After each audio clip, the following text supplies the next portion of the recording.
Before we begin the sermon today, I want to invite my friend Mitch Pino to come forward.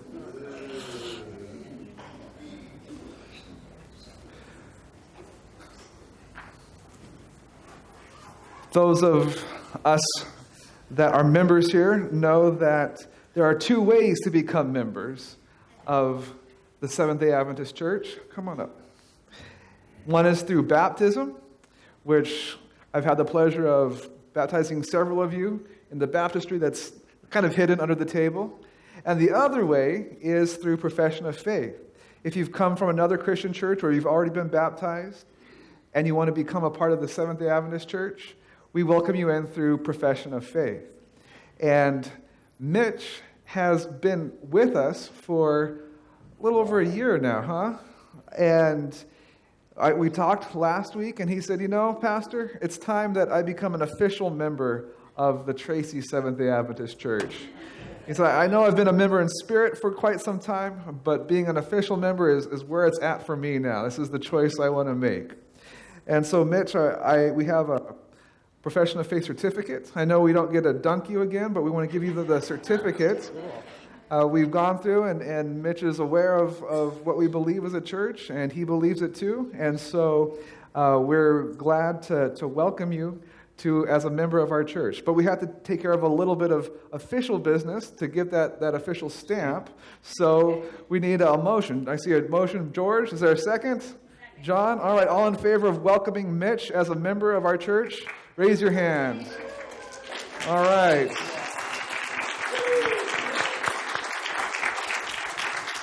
Any opposed? See, silence. There is none opposed, Mitch. Glad you all accepted me.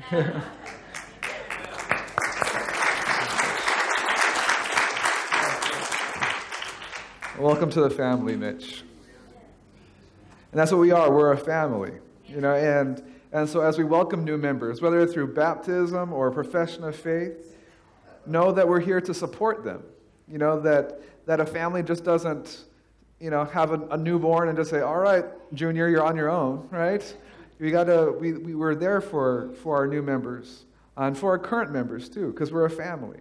And so, Mitch, thank you for being a part of our family, officially, unofficially, and we're here to support you in your spiritual journey. Amen. Today we are continuing on in our series in Leviticus. Leviticus is one of those books that gets skipped by a lot of people.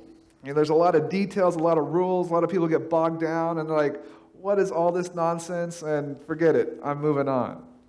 But we've been unpacking the book of Leviticus over the past 2 weeks, and we're trying to break it down to see how Leviticus isn't just a bunch of old archaic rules for the Israelites 5,000 years ago, but they deal with important themes that cross time, themes that are important to us as Americans in 2019. And we've begun to break it down and look at different chunks of this book and to see the themes and the important themes and how it makes an impact in our lives today. So we don't get so bogged down and confused in all of the small details and the small rituals, but we see that the big themes, the major themes, and how significant and important they are for us. Today we are continuing on with Volume 3, looking at the concept of holiness. Now, how many of you have ever been to McDonald's before?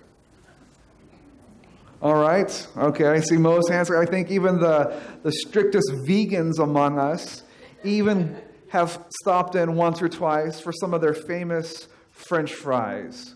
I had to get an empty box because if it was, the smell, you would all be like, storming the front here to grab some of these fries. But McDonald's actually started in 1940 in a small town in Southern California, San Bernardino. For 13 years, they perfected this assembly line approach to making food fast. They made all of the right adjustments. They said, we need to squirt this much ketchup on each hamburger. Each hamburger needs to get these many slices of pickles. The fries need to be cooked for this period of time. And for 13 years, they perfected this process. 13 years later, in 1953, they opened their first franchises, one in Phoenix, Arizona, the other in Downey, California, just nearby where I grew up. And these franchises, this small handful of franchises, began to understand and grasp what it meant to carry on the McDonald's way. Fast forward 15 more years, in 1968, they opened their 1,000th restaurant. From coast to coast in America, McDonald's had sprouted up everywhere. And in fact, 3 years after that, in 1971, they decided to go international. And they opened up franchises in Tokyo, in Munich, in Amsterdam, and in Sydney. And now we are in 2019, and McDonald's is found all around the world. In over 100 different countries, you can find a McDonald's, and they all taste the same. They all have the same amount of squirts of ketchup. They all have the same number of pickle slices. A Big Mac from Moscow tastes the same as a Big Mac in Tracy, California, more or less. And this is the power of McDonald's. How they started off with one restaurant and perfected it, then grew to a small handful of franchises, and then became this global power of in the fast food industry. And we see a similar level of progression, a similar theme presented in the book of Leviticus. Not dealing with fast food and hamburgers and French fries, but dealing with the theme of holiness. We see at the very beginning, 3 weeks ago, we looked at the fact that God instituted this, or took this nation of Israel that used to be a nation of slaves, and began to make them a nation of priests. And to do that, he began with a narrow focus in Leviticus on the rituals of sacrifice, and how these rituals provided this connection to God and humanity, that these rituals, these sacrifices, created this space of holiness. But then last week we saw how that concept expanded, how the priests were ordained and instituted as this group of people, a small group of people that were able to perform these sacrifices, that were able to enact these rituals.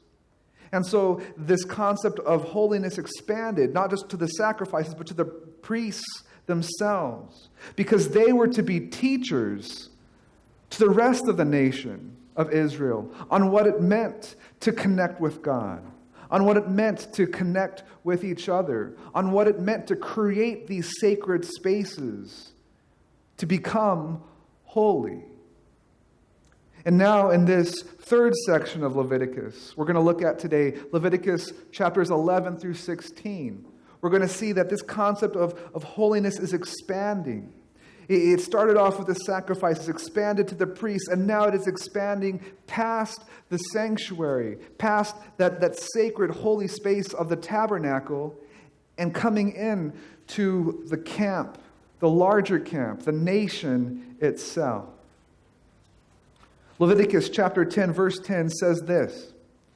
God tells the Israelites that you must keep what is holy separate from what is not holy.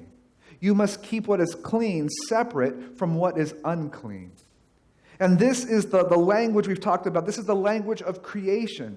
That creating separation and distinction is what God did in the very acts of creation. He separated the light from the dark, and the waters above from the waters below, and the land from the water. The creation week is a week of separation. And here we see that God is in this process of recreating the world, of recreating the Israelites themselves and having them to reorder the world around them. And this is this reordering is rooted in this concept of holiness, of what it means to be holy. The word holy simply means at a fundamental level to be separate, to be unique, to be different, to be distinct, to be separate. This is what God is doing. He's creating, He's recreating, He's reordering things according to this concept of holiness. And so we come to chapter 11, and this whole chapter is dedicated to dietary restrictions. We see here, again, some very strong language that is connected to the concept of creation. We see these dietary restrictions about animals that live mainly in the air, birds, fowls. What birds can you eat? You're not supposed to eat birds of prey. We see dietary restrictions for animals that live in the water. You're only supposed to eat things out of the ocean that have fins and scales. So, nothing like catfish or crabs, things like that. We see these distinctions made for animals that live on the land. Animals need to have split hooves and chew their cud. So cows are good, but pigs not. Horses not so much. Camels not so much, right? And all kinds of other insects and creepy crawlies. I don't know why, thankfully, in our culture, we don't eat too many creepy crawly stuff. Let me eat some of those locusts, like grasshoppers get in my belly, right? We don't really think that way. But there were some distinctions there as well. And so people see, what is this about? Is this just some weird ancient stuff that doesn't make any difference? But we see here what God is trying to say is that these different animal groups, there's also some distinctions that need to be made. There's also some separations that need to be made. There's groups that you can eat, and there's groups that you cannot eat. Again, going back to this concept of separation, of recreating, of reordering life and the world. Now, why was this important? Several scholars offer a variety of different opinions. But three of the major ones are this. The first is health reasons. And as Seventh-day Adventists, this is what we believe. As Adventists, we believe that God wants us to be healthy. And so we say that, you should be vegetarian or maybe even vegan. But at the very least, you need to avoid eating these unclean foods because they're not good for us. They're not healthy for us. This is why God told the Israelites not to eat them back 5,000 years ago. And our biology hasn't changed to the point where all of a sudden the food that was bad now becomes good for us. There's some health consequences for eating these types of meats. The second reason is a contrasting diet with their neighbors. The people, the nations around Israel were eating whatever they wanted, all these different kinds of foods. And here God is saying, no, you can't do that. You can't eat all these other foods because you're being made different. You're being distinct. You're being separated from these other groups. And so every time you eat, the food is actually a reminder of this call that you have to be different, to be distinct, to be holy. The third is that it reflects the types of animals in Genesis 1, where God's created the animals each according to their kinds. And then Genesis 6, when the flood, God says to Noah, he said, there's going to be groups of animals coming in. There's going to be the clean animals that are coming in groups of 7s, and the unclean animals that are coming in pairs of 2. And so perhaps this has to do with the fact that God says there's, these herd animals, they produce easily and their survival isn't really being threatened. But these other animals, they don't reproduce so easily. And so don't make things harder for them, for their survival, by eating them. But what we see here at the basic fundamental level is that God is creating these distinctions. God is creating these rules for these people in order to aid this process of making them holy. And this is the major truth for us this morning. This is the big point, is that holiness is a God-given boundary to help us better enjoy life. Holiness is a God-given boundary to help us better enjoy life. A lot of times we think that these rules that we find in Leviticus or throughout the Bible, they're just rules to bum us out. God, what? You say I can't eat bacon? Do you know how good bacon tastes, God? You're just trying to bum me out. You're trying to mess with my life. God's like, no, it's not that. I'm not trying to make your life less enjoyable. I'm trying to make it more enjoyable. Because I want you to be distinct from the old way the world is ordered. I'm trying to reorder the world. I'm trying to recreate things, to make things better. And so these boundaries I'm setting up aren't to punish you, but to make things better, because actually bacon isn't the best thing for your health. And I want you to be healthy. I want the best things possible for you. So I'm creating these boundaries because I'm trying to make things better. I'm trying to recreate and reorder the life, the world, with you at the heart. Moving on to chapter 12, we find the theme of this chapter is childbirth. And God has some interesting things when it comes to childbirth here in Leviticus 12. It says that mothers who have given birth, they are now unclean. And we hear language like that and we think, well, that's rude.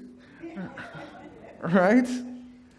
How is I just gave birth and now you're calling me names? What's going on here, God? And we see it's not just this concept, a name of being unclean, that they actually had to do things differently. A mother that just gave birth had to leave the camp for 1 to 2 weeks. And when they came back to camp, they still couldn't go into the tabernacle. They couldn't touch anything that was holy for another 1 to 2 months. And so we read these instructions here in Leviticus 12 and we think, man, what's going on here? Is God trying to be mean? Why is he picking on new mothers here? Because our minds don't really work like that. We're in a different culture. But if you think about it, it's not meant to be derogatory. This concept of being unclean or impure is not a negative thing. What we see actually playing out here is that this was kind of like an ancient maternity leave. You see, in our day and age, life is fairly easy, right? I mean, I know we all have our stresses, we all have our struggles, but we're not living life like they did in the Bronze Age, right? We can go to the grocery store and pick up some food, go to McDonald's maybe if we feel like adding to our cholesterol. But life is easier, much easier. Back then, it was tough. And so here were these new mothers with their newborns. And God says, you know what? Take a week or two off. You can get away from the daily grind of having to provide for your families, of having to cook the meals and clean the tent. And you can go out and you can just spend this week or 2 weeks connecting with your newborn, spending some quality time with your new child.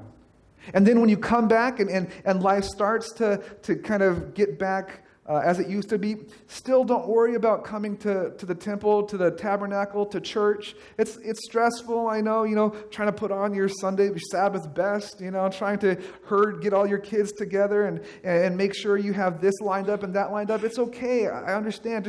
Just take some more time. Rest, relax, get your feet under you, and then come and bring a sacrifice and celebrate the birth of your newborn, and then move on with your life. In a sense, scholars have said that this concept, this process of dealing and responding to childbirth showed a supreme value on this act of giving life. Because, in a very real sense, this is the closest way that humans can become like God, by creating a new life.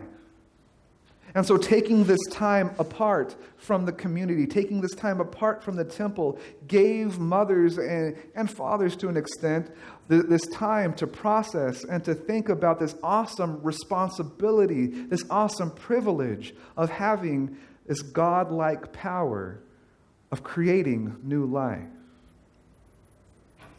Next, we come to chapters 13 and 14, and it kind of takes a weird turn. And it starts talking about skin diseases and mildew.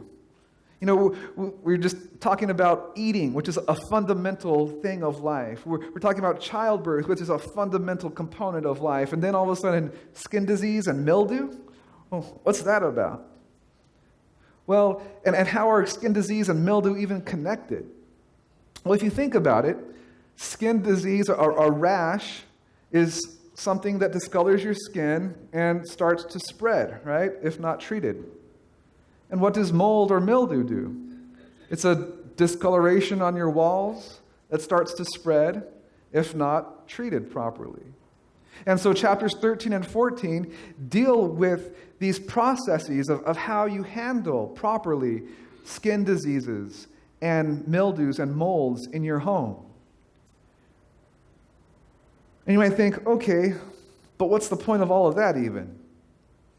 Well, you think about it. Back then in that ancient Near East, the prevailing view of gods were that they would punish you. And if you got a skin disease, if you got sick, you were being punished by the gods. In the same way, if your house got mold or mildew, got something funky growing on inside of it, you were being cursed by the gods. And here in Leviticus, these chapters of Leviticus, we find that God is saying, you know what? These are things that happen, and here's how you deal with it. There's no divine judgment connected.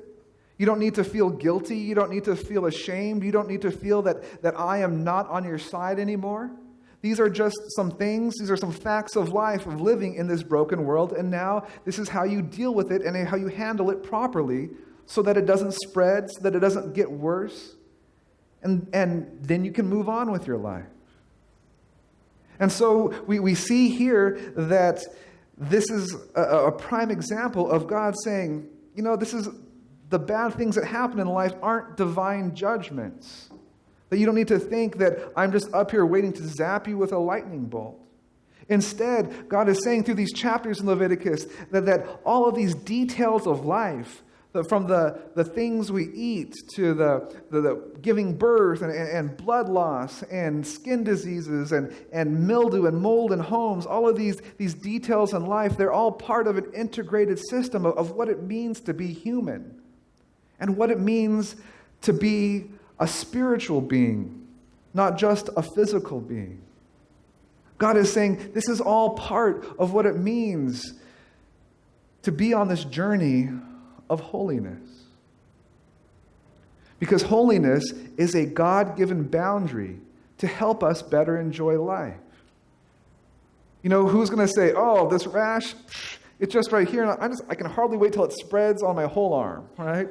Oh, I got a little bit of mold in my bathroom. Man, let's do what we can to get this mold all over the house, right? You're not going to do that. You want to take care of it. You want to deal with it. And this is what God is saying. You can't just let it go because it's not good for you. It's not good for your health. So I'm giving you these rules because I'm creating these boundaries to make things better for you. Chapter 15 deals with discharges. Now, as a non-medical person, trying to find a picture that kind of related to discharges that didn't gross me out was kind of difficult. But chapter 15 deals with a variety of different discharges. It actually starts off dealing with a discharge that sounds like an STD. Scholars think it probably is dealing with gonorrhea. And it says that, which makes sense when it says you need to limit the things you touch. You know, that whatever you touch, if you have this kind of discharge, becomes unclean, becomes impure. But it also deals with some more of the normal types of discharge. Semen discharge and menstrual flow. And when it talks about it, again, it uses the word impure or unclean. And again, it's not a derogatory thing, because most of these kinds of discharges aren't in our control. So it doesn't make sense for them to be a bad thing. But what is happening here is these discharges, they are a reminder to us of the ebb and flow of life, of the fact that we do have this power to create life. And sometimes that power goes unused, that there is an unfulfilled potential for life. These discharges remind us that sometimes we get sick. Sometimes that sickness leads to death. And so there's this interplay here between life and death and sickness and health. And God is saying that here in this camp, I am living with you. I am tabernacling with you in the heart of this camp. And this tabernacle itself is a representative of the ideal. And in the ideal, in my presence, there is no mixture of life and death. There is no mixture of disease and health. There is only life. There is only health. And so while you have to deal with these things as humans in a sinful world, you need to deal with them properly. You need to realize that these aren't necessarily the ideal way things should be. And so you need to cleanse yourself from these impurities, because I am here in your presence, helping to recreate, to reorder the world itself. To help kind of get us to think about it in a more modern context, perhaps, think about going camping with your family. Or maybe not just with your family, but with your best friend's family as well, where there's a group of you. There's kids, and there's babies and diapers, all that kind of good stuff. Now imagine what would happen if one of the kids went running and ran into a patch of poison ivy. And what would happen if one of the babies got a case of diaper rash? And what would happen if you found out that the public outhouse was right there next to your campsite? Well, all of a sudden, you would create a pretty lengthy list of instructions on how to live healthily, right? You would say things like, wash your hands every chance you get. Don't touch anyone else if you have poison ivy. Don't sit on everyone else's chair if you got a rash. Right? Keep that dirty diaper away from the food. Right? We would suddenly create all of these distinctions and separations so that the people there in the camp could live and thrive and enjoy life better. Makes sense, right? A little bit? Or perhaps this might make a little more sense for some of us to think about it in this way. What if one of your loved ones, a spouse or a mother or a father or a child, had to have open heart surgery? So you went to the hospital with them, and maybe the operating room had one of those viewing rooms where you could see the surgery taking place. Now you would look into the OR and you would expect it to look like that, wouldn't you? You wouldn't expect to see trash on the floor, a half-eaten Big Mac on the scalpel tray, right? You would expect the operating room to be sterile. And you wouldn't think to yourself, man, it's so clean in there. Why don't they just lighten up? Why don't they have all those rules? You know? We wouldn't think that. We would say, no, this is important. And ORs have lengthy lists of what can and cannot go into that room because they need to make this room separate. They need to make sure it's distinguishable from the garbage dump. They need to make sure that it's distinguishable from the janitor closet. In a sense, they make this room holy.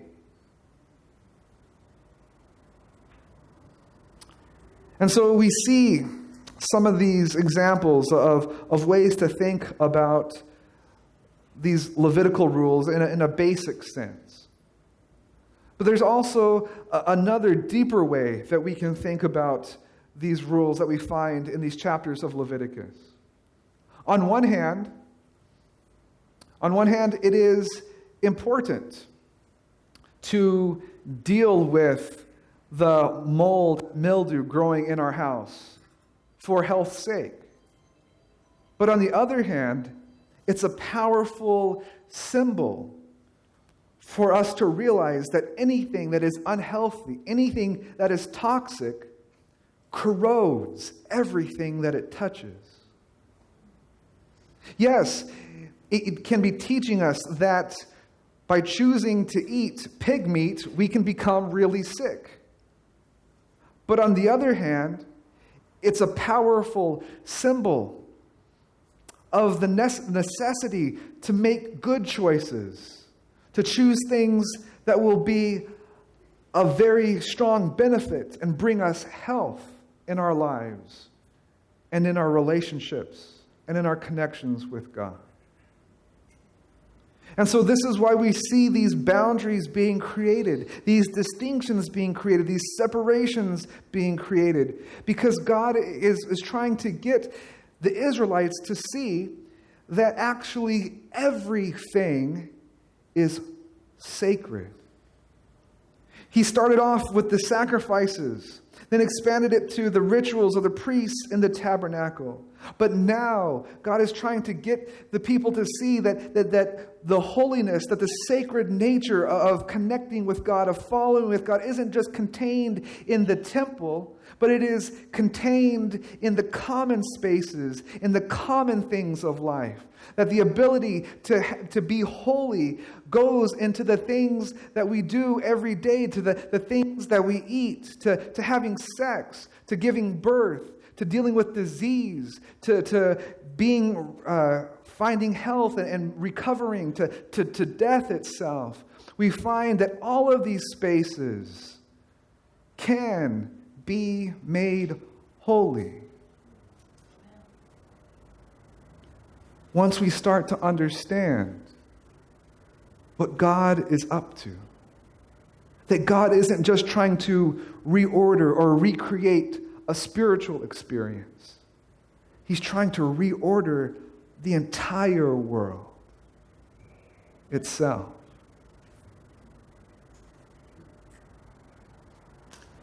And so, we learn in these holy spaces what it means to create sacredness in the commonplaces of life. I think most of us here today would agree that church is a holy space, is a sacred space. But what about Facebook? I think that I've seen a lot of Christians, even some people in this church, post things on social media that you would never say in church. And when we do that, it shows that we haven't quite learned enough about holiness in this sacred space to have the ability to apply it to the common spaces of our lives. We need to see and experience the holiness that we find in church and not just keep it locked within these walls, but to see that God is telling us to expand that concept of sacred space, of holy space, to the rest of our lives. Not to contain it on just one day a week, on Sabbath, but to see that all 7 days of the week are sacred days, are holy days, are days to connect with God and live out His mission in this world. See, the world tells us that we should do what we want, right? that we need to follow our heart's desire, that we need to go and do whatever it is that our impulses drive us to do or to experience. But we know at the core, at the core of our being, that that's not good advice. We know that if we did whatever we wanted, if we ate whatever we wanted, if we had sex with whoever we wanted, all of those things would simply conspire to diminish our lives. It would serve to cause us to have negative, poor health. It would cause us to have poor relationships. In a very real, legitimate sense, our lives would not flourish if we just did whatever it is we wanted to do.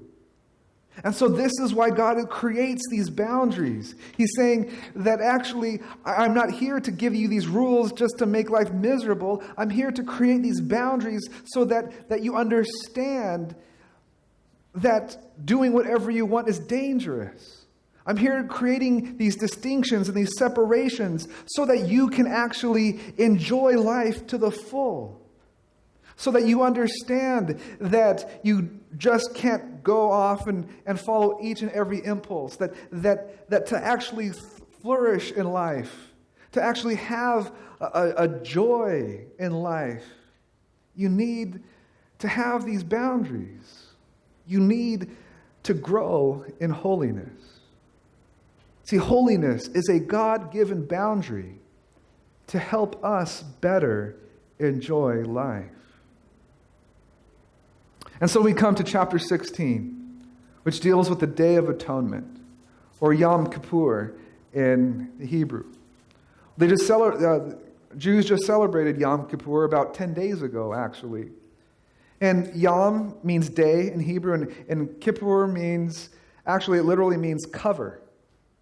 It's a powerful word, because what we see here is this sense that on this day, God is taking all of the sin and the guilt and the stress and the anxiety and the shortcomings and all of that junk from the previous year that is still weighing on us, and He's just wiping it clean.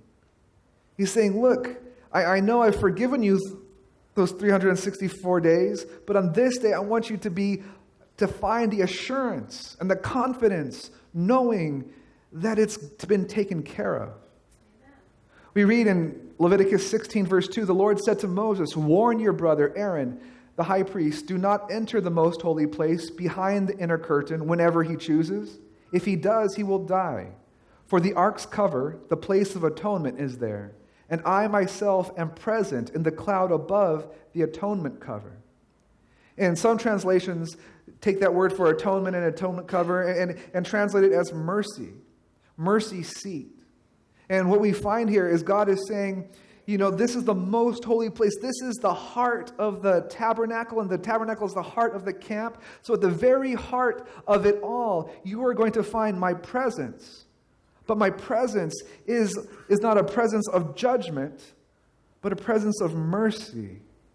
It says, God is telling Moses and Aaron, he said that when you come into this most holy place, you're going to come and you're going to find mercy that is making atonement, that is making forgiveness, that is reunifying sinners with a holy God. This is what you find. Not a mean God that's ready and willing to zap you whenever and however He feels like it. Verse 3 and 4 continue and says, when Aaron enters the sanctuary area, he must follow these instructions fully. He must put on his linen tunic and the linen undergarments worn next to his body.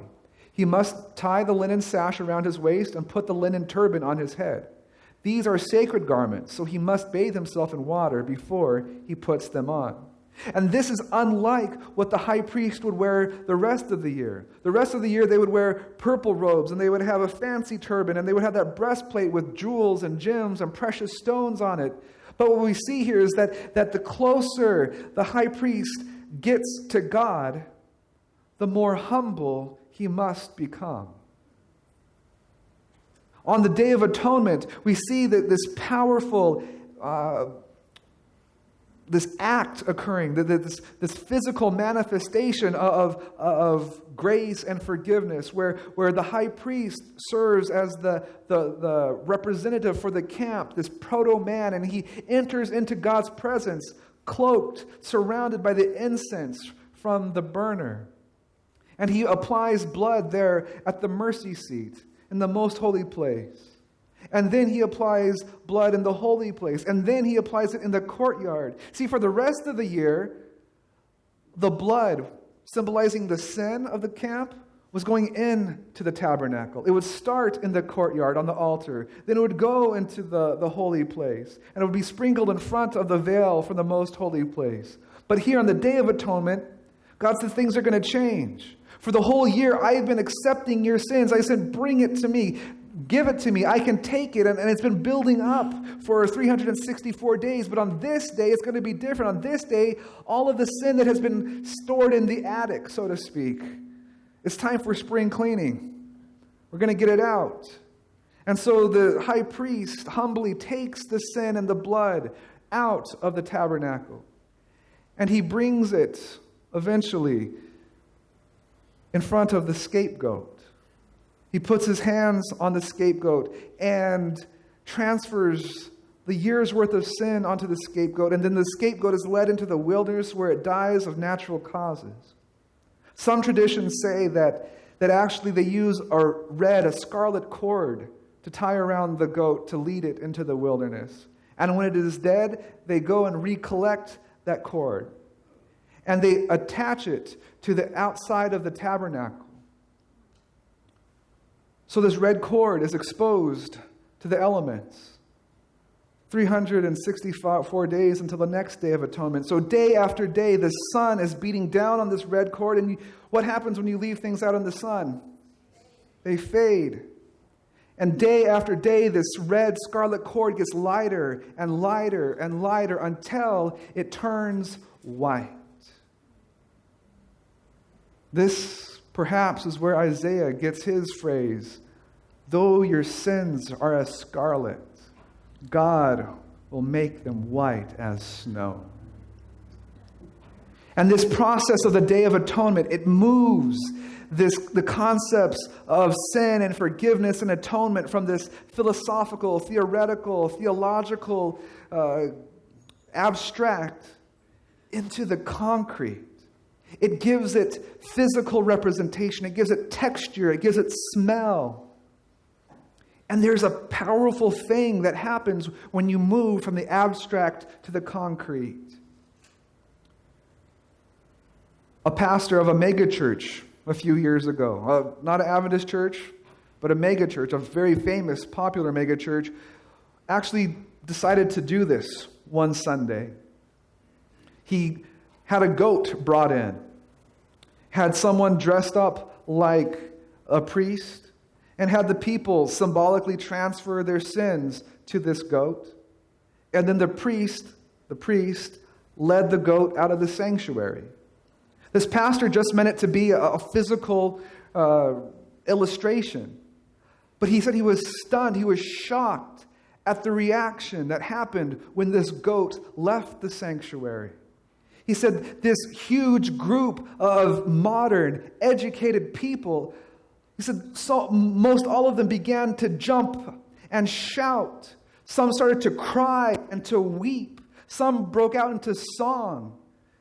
To see this abstract turned into concrete, it does something to us as humans. Something that I think many of us miss out on.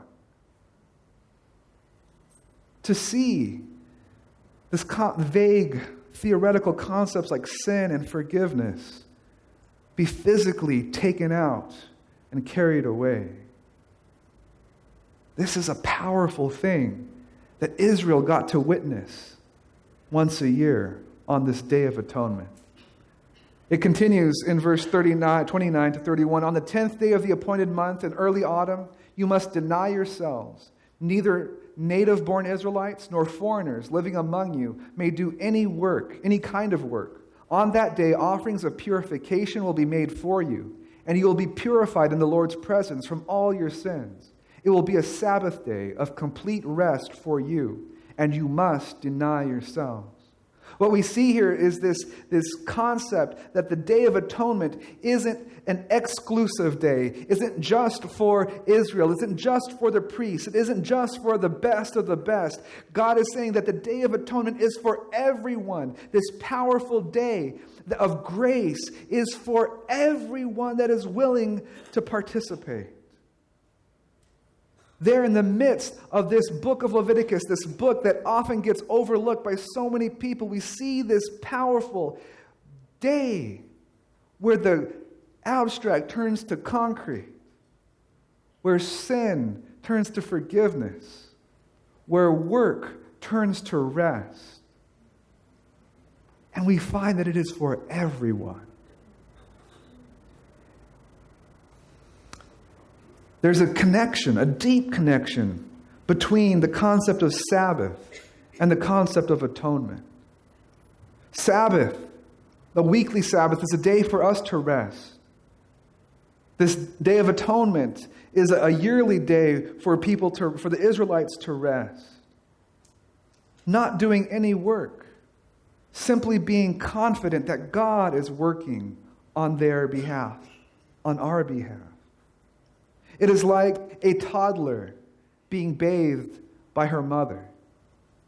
The toddler can't really clean herself. She doesn't really get it. All she has to do is be in the bathtub, splash around a little bit, play with her rubber duckies, and trust that her mom is cleaning her as she needs.